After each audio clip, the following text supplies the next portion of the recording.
He's not guilty at all. No, yeah. no. I was in the court every day. He's not guilty. There's no evidence. No evidence. You know, they all lie. It's a blue state. They chose all the juries. It's a hate Trump. They hate Trump. That's why they say they're guilty. It's not guilty. You know.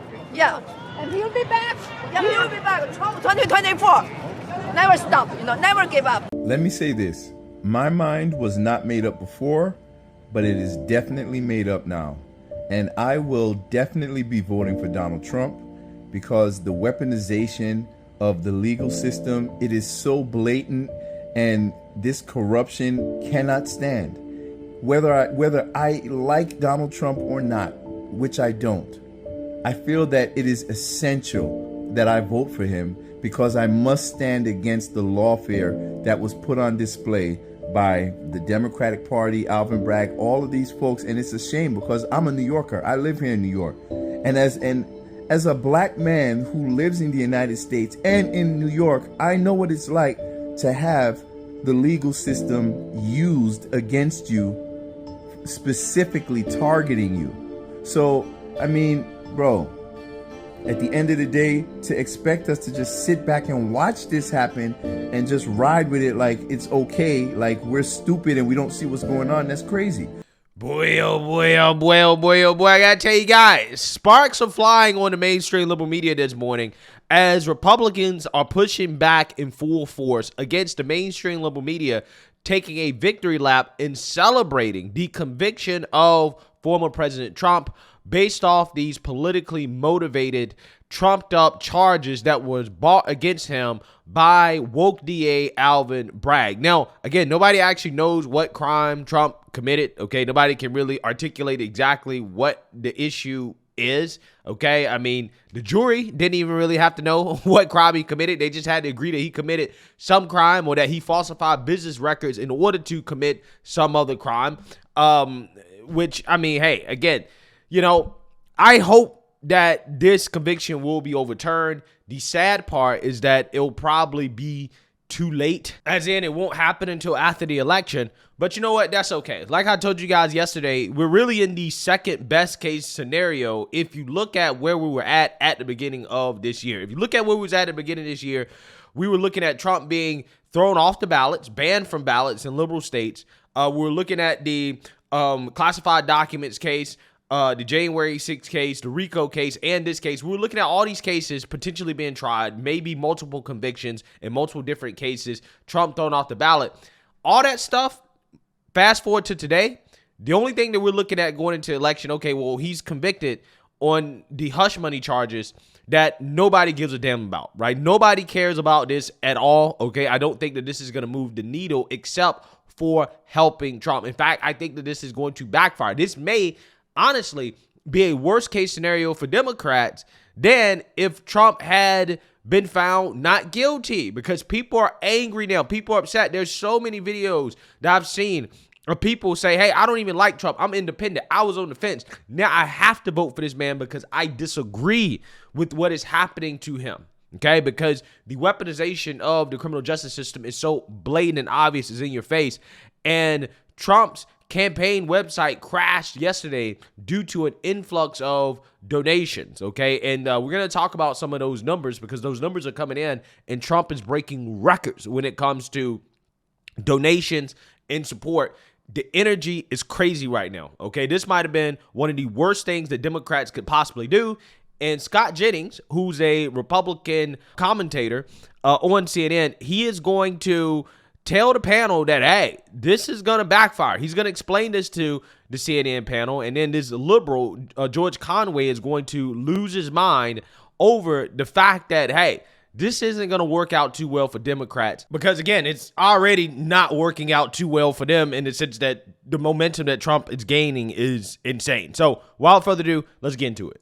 That hard. Donald Trump is not the victim here. Donald Trump does all of these things to himself. And I agree with David. I mean, once upon a time, the Republican Party was the party not just of anti-hippies, but of personal responsibility and of law and order.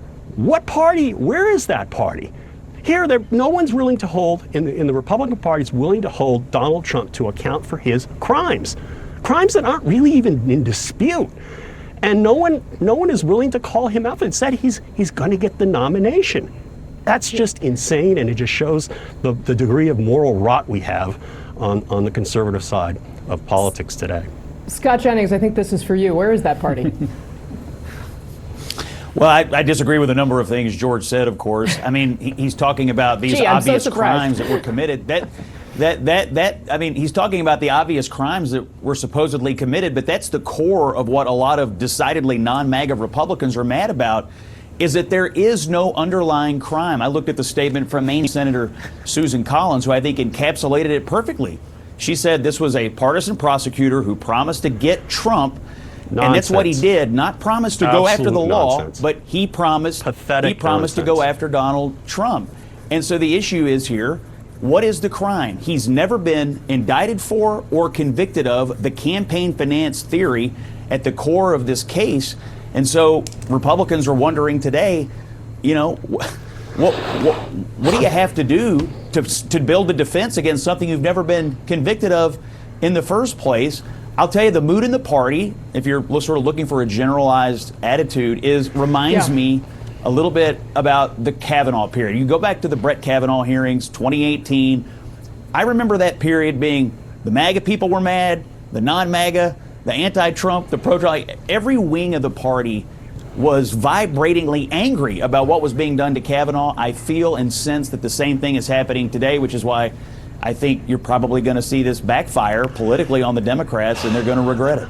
Yeah, I mean, I said yesterday, I think that this is kind of the Roe v. Wade moment for the Republican Party, okay, in the sense that in 2022, you saw that after Roe v. Wade was overturned by the Supreme Court, that energized the Democrats, okay? I mean, in 2022, this is when inflation was at its peak. The border crisis was really starting to get more out of control. Crime was out of control. I mean, I guess you could argue things for the Biden administration were at their worst in 2022 for the most part. I guess you could argue that. But what happened is that after Roe v. Wade was overturned, there was so much energy in the Democrat Party, like that essentially revived the base of the Democrat Party and gave them a reason to get out and vote during the midterms. And that is why you ended up with a red puddle instead of a red wave. I think that's the type of energy that we have here right now in regards to what's going on with Trump. This conviction of Trump is like that moment in politics where it's like, okay, now people on the right and maybe even independents who were leaning towards Trump or undecided but understand that this is not fair, who don't agree with this, now a lot of people are much more motivated to go out and to support Trump. And that, again, tends to be what happens in politics when you have these very, very, very significant events that make people upset. It tends to shift the momentum, right? Again, I really do think that this is kind of the Republican version of the Roe v. Wade moment. And I think it's likely to have the same effect in the sense that now, again, conservatives are motivated to go out and vote in order to keep Trump out of jail, okay? Because if we don't vote, if Trump loses the election, it's over. They're going to throw him in jail, okay? There's nothing that he will be able to do to stop what the Democrats and the establishment are trying to do to him, right? So his only hope really is to win the election. He has to win. It is a must-win situation, okay?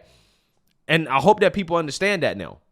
I mean, George, I will say, I have heard from some people who really don't want to see Trump get elected in the Republican Party who are concerned that this particular case is just going to drive additional enthusiasm for the former president. I'm interested in you respond to that. And you got your face in your hands.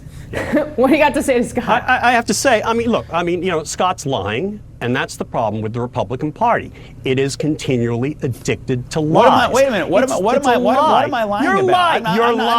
You're lying, Scott. You're lying about the law. You're lying about what the jury was charged to find. They don't have to find an underlying crime. They had to find the intent to cover up an underlying crime. And the underlying crime was pretty obvious. What was the crime? You ran for public office, Scott. You ran for public office, Scott. You know you can't take money from somebody and reimburse them for as a if it's a campaign I've never expense. run. You I've know never that run for damn public well. office. And okay, fine. Well, you're close enough. You're involved in politics to know that. Okay, so that's the problem with the Republican Party is that they are suffused with lies. I don't know why this network is paying Scott to say those lies. Whoa, on his okay, morning let's show. not But go there, ridiculous. George, please. Please, let's not go there. No, Okay. we should go there. Scott is our colleague, and we're going to treat him respectfully as such. Continue.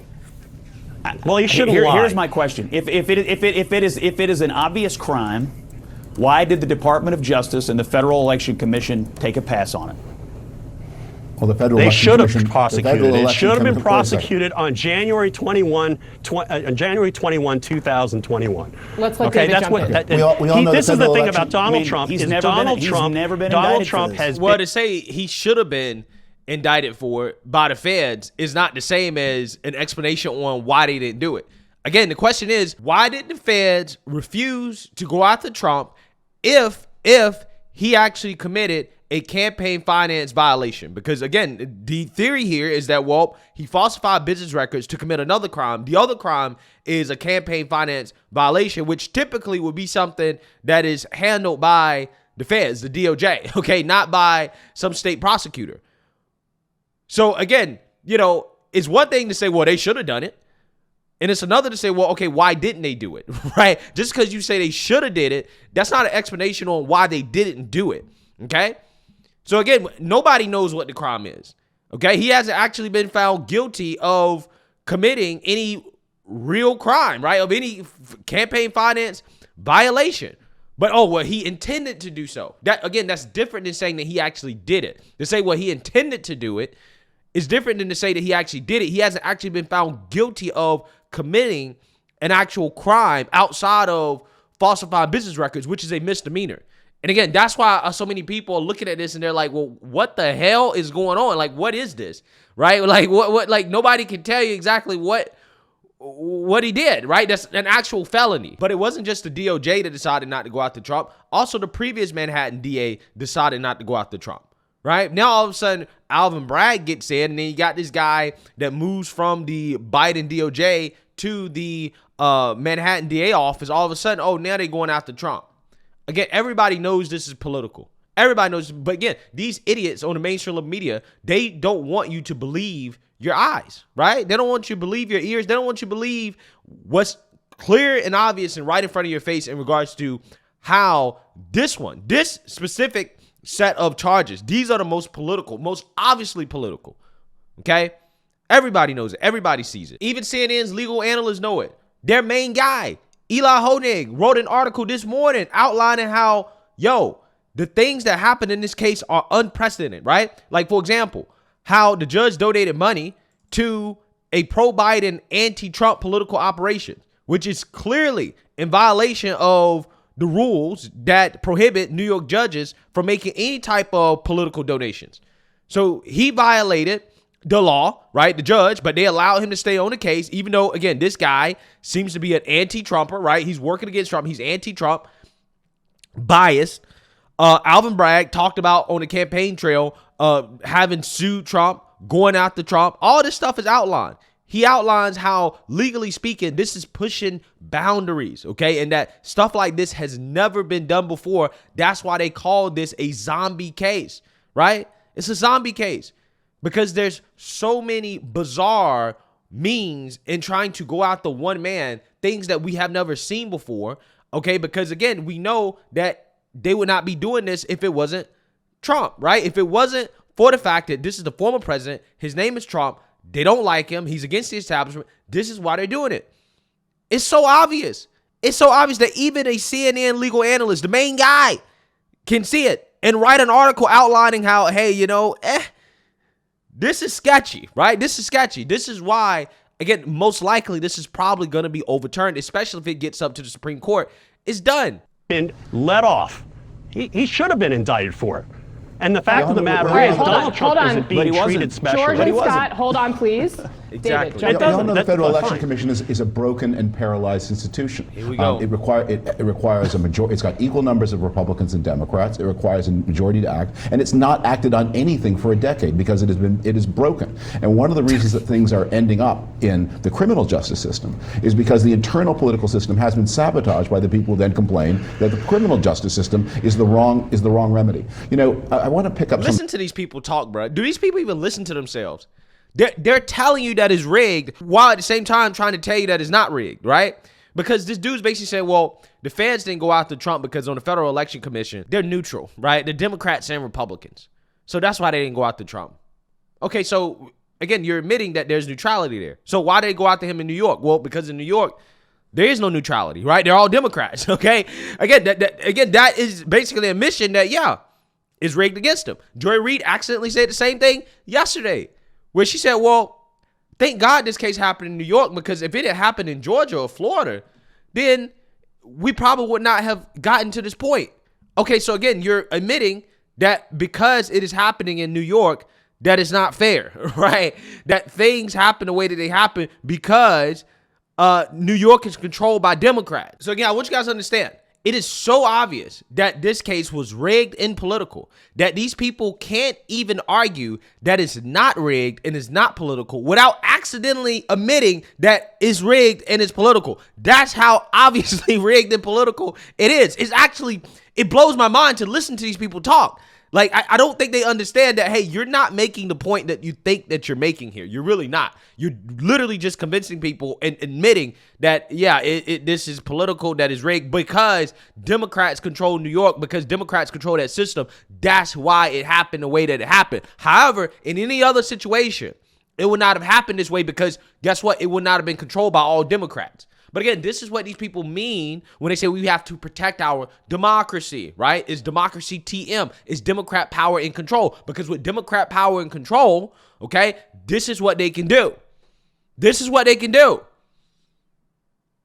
So I want people to understand that this is what these people are openly advocating for. They're openly advocating for a criminal justice system controlled by one party, one group of people who can decide that, hey, you know what? We're going to make up charges, make up crimes against people, and then we're going to go after them if they disagree with us. This is what they're advocating for. Something else Scott said. This has become an important Republican talking point that Alvin Bragg vowed to punish Donald Trump. That doesn't seem to be true. People are looking at the record to say, where is this promise that you're talking about? And I wonder, maybe they've mistaken Alvin Bragg for Letitia James, the New York State Attorney General, who did make that promise. But Bragg actually was the person who declined to bring a criminal action based on the civil frauds that then won verdicts of $500 million. But he's been actually quite cautious, not as cautious as Merrick Garland, but still quite cautious. He was not someone who was chomping at the bit to get this president.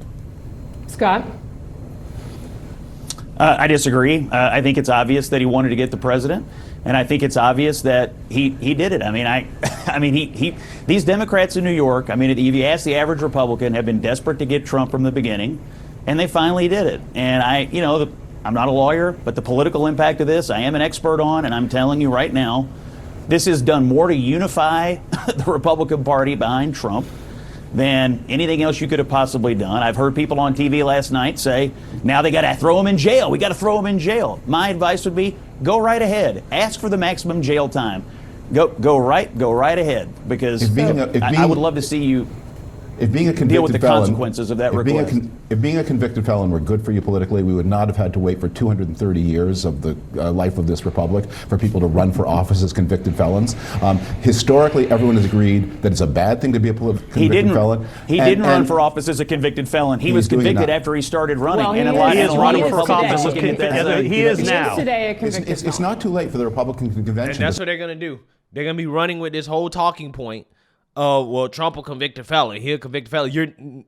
You're never going to stop hearing the liberal media continue to say convicted felon, convicted felon, convicted felon. Okay, it's going to be the same thing as insurrection. Okay, this is what they do because they are all NPCs. But regardless, again, Scott is right. Okay, Scott Jennings is 100% right about the effect that this is having. It is already backfiring, guys. As the Trump campaign raises a record of $34.8 million in donations after the guilty verdict. Now, again, I saw a ton of people on Twitter, on X, donating to the Trump campaign. He's probably going to raise over $100 million when it's all said and done, just based off of this conviction, okay? And yeah, I mean, that shows you how much support the former president has. But again, $34.8 million from small dollar donors in less than 7 hours is insane. It's insane. The Trump campaign said Friday it nearly doubled its single-day fundraising record after a New York jury found Donald Trump guilty in his criminal hush money trial. The Republicans' campaign said it raised $34.8 million from small dollar donors in less than 7 hours following the historic verdict Thursday afternoon that convicted the former president of 34 counts of falsifying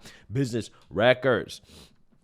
Nearly 30% of those donors were brand new to the Trump donation site when read, senior campaign advisors Chris LaCivita and Susie Wallace said in a press release. Again, this is a big deal.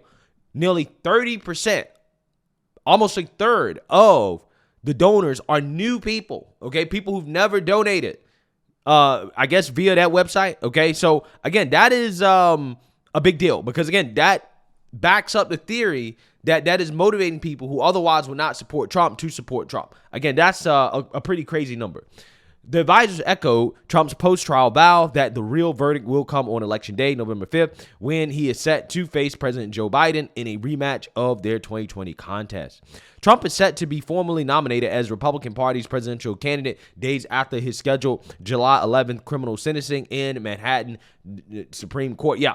Again, if they try to send Trump to jail, right, if this judge tries to do so, which I wouldn't put it past him, it's definitely going to be over, right? He's basically going to guarantee a Trump victory. Again, the indications, at least immediately after this, show that, hey, this is helping Trump, at least from what we see right now. Now, again, we got to see what the polls say moving forward. It will be fascinating to see what they say moving forward for a lot of reasons. But as of right now, the initial kind of backlash from Republicans and conservatives suggests that, hey, this is helping Trump, at least for right now. So anyways, everybody knows what's going on here. This amount of money is crazy to raise in less than 7 hours, less than a day, okay, from small dollar donors. You also have other people that, you know, have big money that are now backing Trump. A lot of people are getting behind Trump because people realize what is at stake, okay? Our republic quite literally is under attack, and the way to save our republic is to make sure that Donald Trump is elected president of the United States again, because if not, they are going to throw him in jail, and at that point, it will be over, okay? We'll be under full Democrat control. They will undermine and destroy the Supreme Court. They've already said they're going to do it. Again, this is it, guys. Again, this is not optional. This is not a game. Like, it is real. They're legitimately trying to throw this man in jail. And hopefully that motivates people to get out and to do the right thing, to vote in order to, again, save this republic. So let me know what you guys think. Make sure you like, comment, and subscribe. Most importantly, share a Black conservative perspective. Peace.